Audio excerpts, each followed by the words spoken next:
পলাশ যে আজকে আসবে বলল, কখন আসবে কে জানে। বেশি দেরি করে ফেললে আবার নদীতে মাছ পাবো না, মাছ পেলেও আবার বাজারে এসে বিক্রি করতে পারবো না। এই যে গোপাল কাকা, আমি চলে এসেছি। চলো যাওয়া যাক মাছ ধরতে।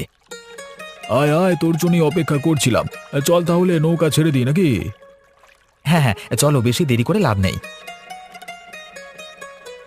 মাঝ নদীতে যাবে তো নাকি? আরে ওখানে গেলি এখন ভালো ভালো মাছ পাওয়া যাবে, না হলে পাওয়া যাবে না। আজকে আমি অনেকগুলো মাছ ধরবো কাকা, তুমি আমাকে শুধু শিখিয়ে দেবে একটু, হ্যাঁ? তারপরেই। আরে আরে, ওখানে কার নৌকো পড়ে আছে? আরে কাকা, নৌকো ছাড়ো, ওই দেখো, মনে হচ্ছে রতন কাকা জলে ভাসছে। তাই তো রে পলাশ, তুই একদম ঠিক কথা বলেছিস। এই চল চল, তাড়াতাড়ি ওকে উদ্ধার করতে হবে। আরে নিঃশ্বাস চলছে রে।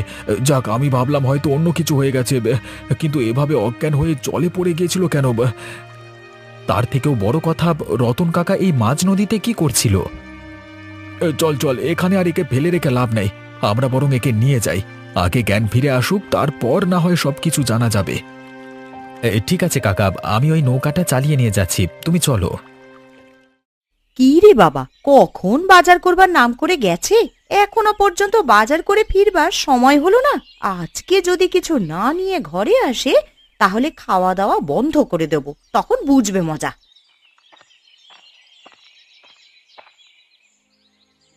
কাকিমা, কাকিমা, তাড়াতাড়ি চলো, এদিকে যে একটা অঘটন ঘটে গেছে। কি হয়েছে রে রাখি, কি অঘটন ঘটে গেছে? কার কি হয়েছে?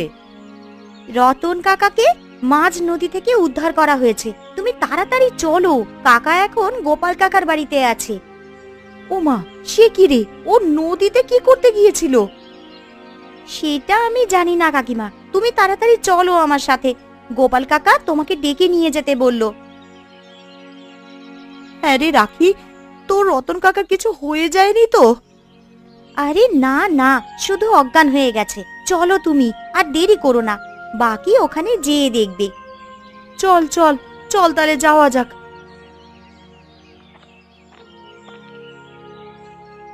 এটা তুমি কি করলে বলো তো? বেচারা রতনকে তুমি নদীতে মাছ ধরতে পাঠিয়ে দিলে, তাও আবার একটা ছেঁড়া জাল নিয়ে। এই, তুমি বেশি কথা বলো না তো। আমি যা করেছি বেশ করেছি, তুমি আমাকে শেখাতে এসো না আমি কি করব আর কি না করব। তা বলে তোমার একটা ছেলেকে এইভাবে হেনস্থা করা ঠিক নয়। ও তো কয়েকটা টাকা ধার চেয়েছে শুধুমাত্র, আর তো কিছু চাইনি। আমি তো কত টাকা ধার দিয়েছি অনেককে, ওকেও না হয় দিতাম। ওটাই তো তুমি ভুল করেছো, কিছুর বদলে কিছু দিতে হয়, না হলে হয় না, বুঝলে তো? একদম স্বার্থপরের মতো কথা বলবে না তুমি। এরকম ভাবে মানুষের সাথে ব্যবহার করতে নেই, মানুষ ভালো চোখে দেখে না। দেখো, কে কোন চোখে দেখে সেটা আমার জানবার কোনো প্রয়োজন নেই, আমি নিজেকে কোন চোখে দেখি সেটা দেখলেই হবে। তোমার এই কথাবার্তাগুলো আমার একদম ভালো লাগে না। মানুষকে একটু মানুষের মতো করে দেখতে পারো তো, তাহলে দেখবে মানুষের কাছ থেকে ভালোবাসা এবং সম্মান দুটোই পাবে। তাতে টাকা পাবো কি? যদি টাকাই না পাই তাহলে ওসব ভালোবাসা আর সম্মান নিয়ে কোনো লাভ নেই। তোমার জেদ নিয়ে তুমি থাকো, তোমার সাথে কথা বলতেই আমার বিরক্ত লাগে। যেদিন বুঝবে মানুষের ভালোবাসার দাম কতটা, সেদিন সবকিছু তুমি আক্ষেপ করবে, দেখে নিও। তুমি একদম জ্ঞান দিও না তো। কিন্তু তোমার রতন তো এখনো পর্যন্ত এলো না, কোথায় গেছে সে? হয় আবার পালিয়ে গেল না তো? ওরা পালিয়ে যাবার লোক নয়। তুমি যে কাজ দিয়েছো, তুমি দেখবে ঠিক সময় সে কাজ মিটিয়ে ঠিক ফিরে আসবে বলে আমার বিশ্বাস। আর যদি না আসে তাহলে তো আর তার বউয়ের ইচ্ছা পূরণ হবে না, ঘরে তখন ছেঁকা খেয়ে মরবে বেচারা। তুমি তো সেটাই চাও। মানুষের কষ্ট দেখতে তোমার খুব ভালো লাগে, আমি জানি। হায় ওপরওয়ালা, তুমি রতন কাকাকে ঠিক করে দাও। রতন কাকার কোনো দোষ নেই, রতন কাকা খুব ভালো লোক। কি ব্যাপারে পলাশ, কি হয়েছে এখানে এত চেঁচামেচি কিসের? হ্যাঁ, আর বলো না নগেন কাকা, এখানে একটা বড় অঘটন ঘটে গেছে। রতন কাকা আজকে মাঝ নদীতে কি করতে গেছিল জানি না, হঠাৎ করে দেখি আমরা আমরা গিয়ে মানে নদীর জলে পড়ে আছে রতন কাকা। সে কি রে, মরে টরে যায়নি তো? না না কাকা, কি বলছো তুমি? আমরা থাকতে কিছু হবে তুমি ভাবলে কি করে? কিছুই হয়নি, আমরা তাকে ঠিক সময় নিয়ে চলে এসেছি।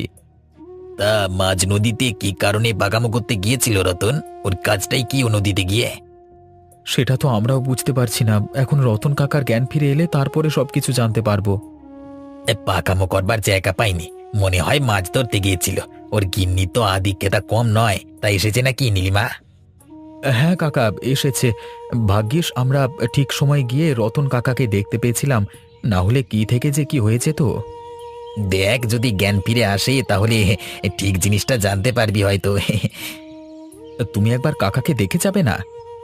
আমি আর দেখে কি করব বল, আমি চললাম, আমার কাজ আছে। আমাকে এক্ষুনি আবার অবিনাশ বাবুর কাছে যেতে হবে, ওখানে কাজগুলো ফেলে রাখলে তো হবে না। হ্যাঁ তা তো বটেই। ঠিক আছে, তাহলে তুমি এসো। গিন্নিমা, আরে ও গিন্নিমা, তাড়াতাড়ি বেরিয়ে আসুন, আপনার জন্য বিরাট একটা খবর নিয়ে এসেছি।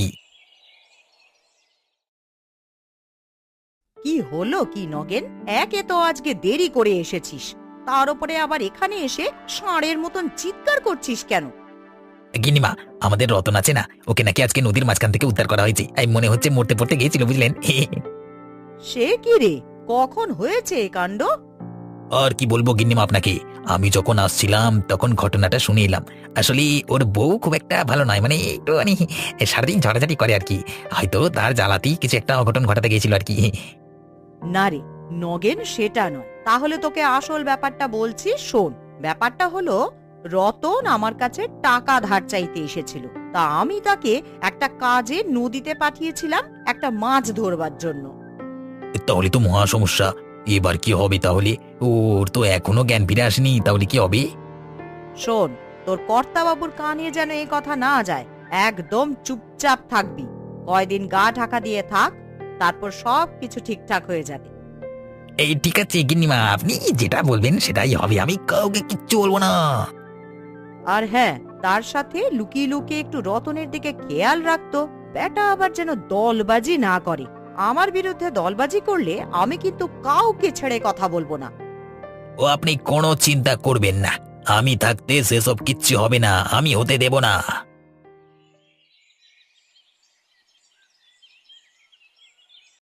আমি কোথায়? আমি কোথায়? এই তো, এই তো তুমি চোখ খুলে চেয়েছো। তোমার কি হয়েছিল গো? কখন থেকে তুমি অজ্ঞান হয়ে আছো? আর তুমি নদীর মাঝখানে গিয়েছিলে কি জন্য? ও তুমি, আমি কি জন্য গেছিলাম বলো তো? আমার কি হয়েছিল?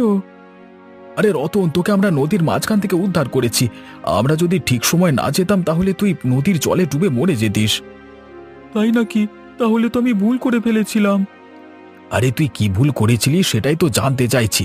একটু ভেবেচিন্তে বল দেখি কি হয়েছিল। আমি নীলিমাকে একটা কাপড় দেব বলে গিন্নিমার কাছে কিছু টাকা ধার চাইতে গেছিলাম, কিন্তু গিন্নিমা আমাকে একটা ছেঁড়া জাল দিয়ে বলল একটা শোল মাছ ধরে আনতে। আমি সেই শোল মাছ ধরতেই নদীতে গিয়েছিলাম, কিন্তু মাছটা আমাকে এক ঝটকা দিয়ে ফেলে দিয়েছে। বলো কি গো, ওই মাছের এত ক্ষমতা? ছোটখাটো মাছ নয় সেই শোল মাছ, বিশাল বড় মাছ, যা তুমি কল্পনাও করতে পারবে না।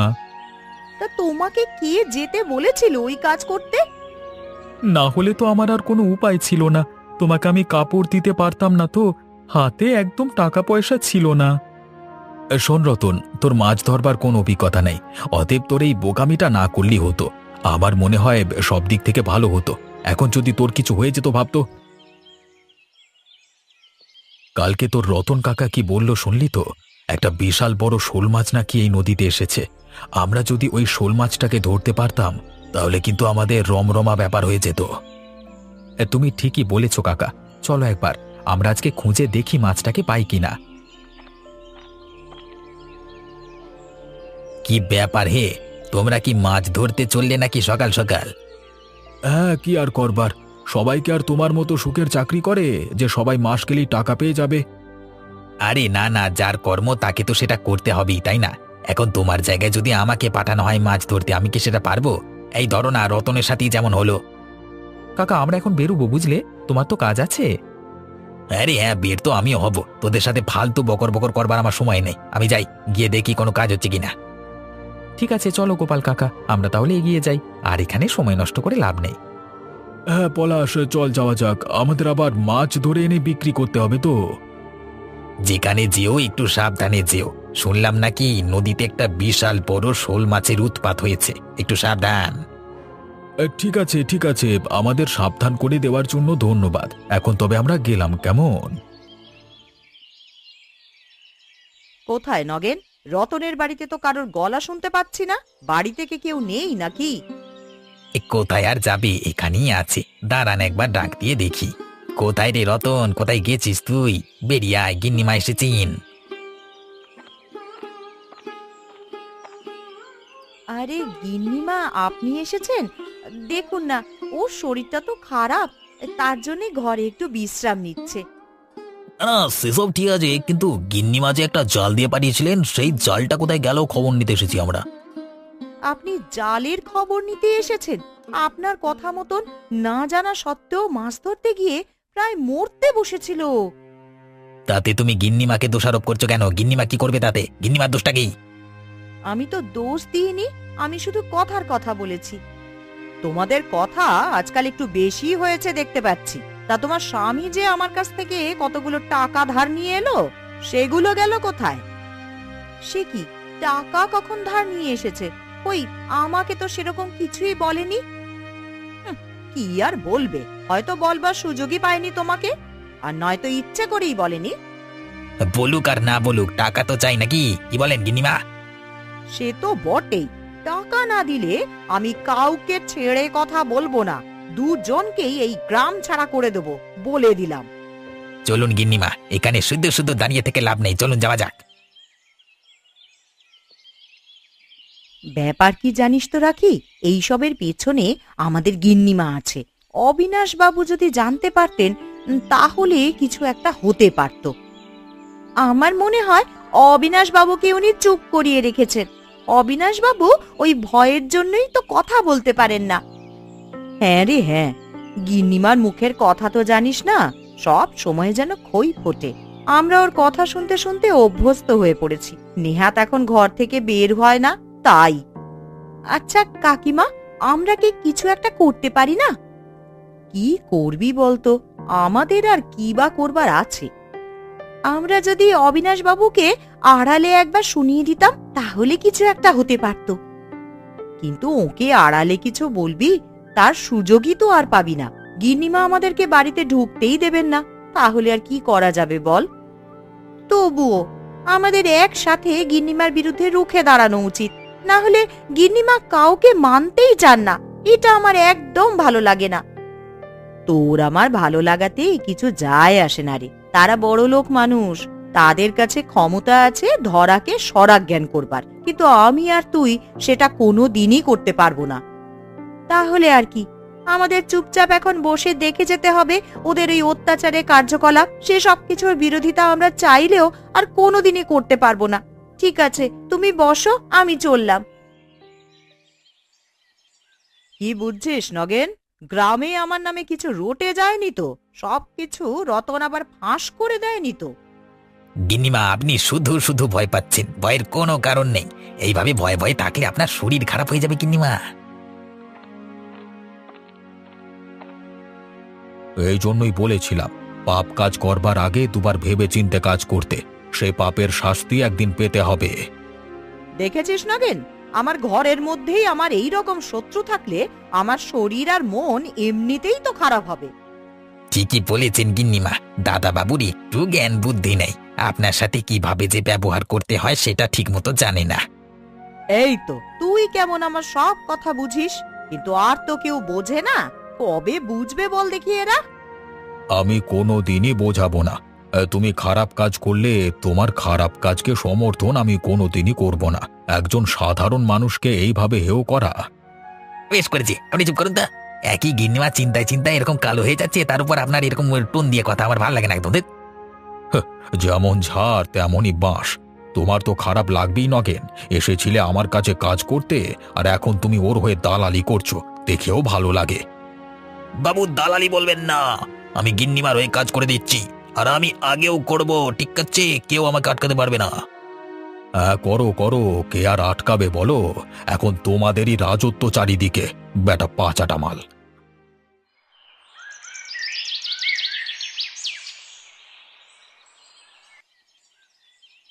অবিনাশবাবু বাড়িতে আছেন নাকি? আপনার সাথে দরকার ছিল। এই কি ব্যাপার, কি চাই তোমাদের? এখানে কি দরকার, তোমাদের কি চাই? আমরা অবিনাশ বাবুর সাথে দেখা করতে এসেছি। দেখা করতে এসেছো বলি তো দেখা করা যাবে না। তোমাদের ইচ্ছে করছে, তোমরা চলে এসেছো, তা বলে অবিনাশ বাবু আরে গোপাল নাকি? আরে এসো এসো ভাই, তা কি খবর বলো, কেমন আছো? তা হঠাৎ কি ব্যাপার? আমার ঘরের উঠানে তোমরা চলে এসেছো? গিন্নিমা, বাবুর সামনেই আপনাকে বলছি, আপনি রতনকে দিয়ে যে কাজটা করিয়েছেন সেটা একদম ভালো করেননি। তা তোমরা কি আমাকে ভয় দেখাতে এসেছো নাকি এই সকালবেলায়? না না গিন্নিমা, আপনি ওরকম ভাবছেন কেন? আপনাকে ভয় দেখিয়ে আমাদের কি লাভ? তাহলে এখানে কি করতে এসেছিস? হ্যাঁ, আরে আমি এটাই বলতে এসেছি যে গিন্নিমার যখন ওই শোল মাছটা খাবার ইচ্ছে হয়েছে, তখন আমরা সেই শোল মাছ গিন্নিমাকে এনে দেব, তবে একটা শর্ত আছে। কি শর্ত আছে? আমাদের নগেন দাদাকে থাকতে হবে পাড়ে দাঁড়িয়ে। আসলে আমরা কি করছি না করছি সেটা নগেন দাদা দাঁড়িয়ে দেখলে খুব ভালো হতো। এ আর এমন কি ব্যাপার? তা শুধু নগেন কেন, আমিও যাব নদীর পাড়ে, দেখবো তোমরা কিভাবে ওই শোল মাছটাকে ধরো। তুমি ওদের দলে হয়ে গেলে গোপাল। কি আর করব, হতেই হবে বাবু, উপায় তো নেই।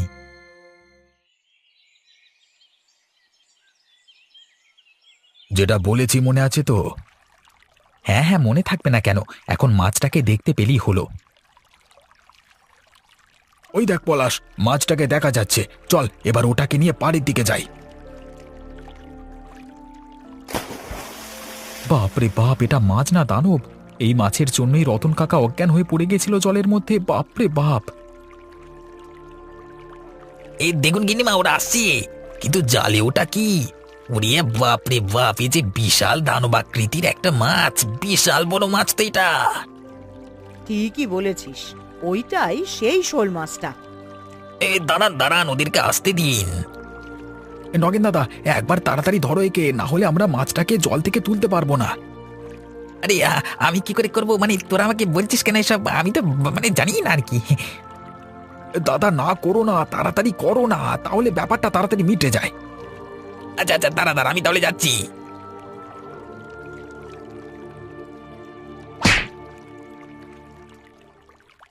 ওই আরে বাবা রে বাবা, মেরে ফেললো। আরে আরে, ওকে তো আমরা জল থেকে তোলো, না হলে ওর যে কিছু একটা হয়ে যাবে। দেখুন তো গিন্নিমা, আপনার চোখের সামনে আপনি যে দৃশ্য দেখলেন সেটা দেখে আপনার কোনো কিছু মনে পড়ছে কিনা? তোমরা কি বলতে চাইছো? আমরা আপনাকে বোঝাতে চাইলাম যে কিভাবে একটা মানুষের উপর মাছে আক্রমণ করতে পারে, আর আপনি নিজেকে বাঁচাতে ব্যস্ত ছিলেন। আমরা যদি এখন নগেনকে না তুলি? শোনো, তোমরা এইরকম করো না, ওকে আগে জল থেকে তোলো। কোথায় রতন, কোথায়? তাড়াতাড়ি বেরিয়ে এসো তো রতন। আরে গিন্নিমা, বাবু আপনারা আমার বাড়িতে? তুমি আমাকে ক্ষমা করে দাও রতন, আমার খুব বড় ভুল হয়ে গেছে। এই ভুল আমি আর কোনো দিনও করব না। ভুল মানে? আপনি কি বলছেন? কি মানে? অত বড় শোল মাছটাকে নিজের চোখে দেখে তোমার গিন্নিমার মাথা ঘুরে গেছে। ও এখন বলছে তোমাকে সেখানে না যেতে দিলি হতো। সেসব বলবার কোনো প্রয়োজন নেই, যা হয়েছে হয়েছে। না না, সেটা বললে হবে না রতন। আজকে আমি নিজের চোখে সেই মাছটাকে দেখেছি। ওটা একটা দানব।